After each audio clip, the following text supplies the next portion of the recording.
Welcome to footballgameplan.com, where football makes sense. I'm Emery Hunt, the czar of the playbook. Bring you a college football preview in the ACC between the Clemson Tigers and the Florida State Seminoles.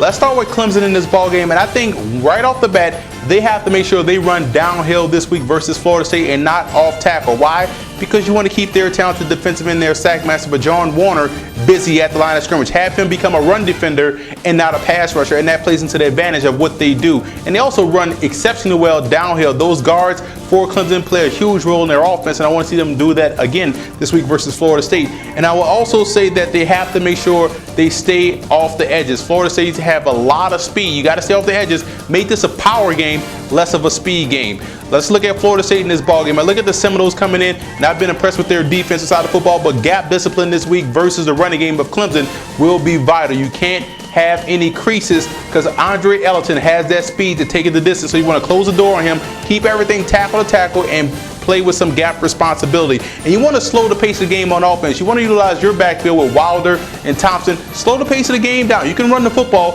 and that's going to make E.J. Manuel more comfortable back there in the pocket and also give him more time to throw the football.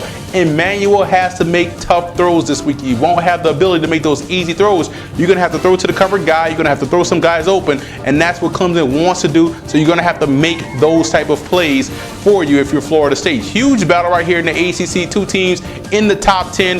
I actually like Florida State. I think their ground game and the way they play defense will be the catalyst. I think is going to have an easy amount of plays for E.J. Manuel to throw. He won't have to throw the football 30 times a game. Look more of a 22 type of passes from him, but mostly it's going to be down on the ground, and defensively they will get after Clemson. I like this game to be a very close one going to Florida State.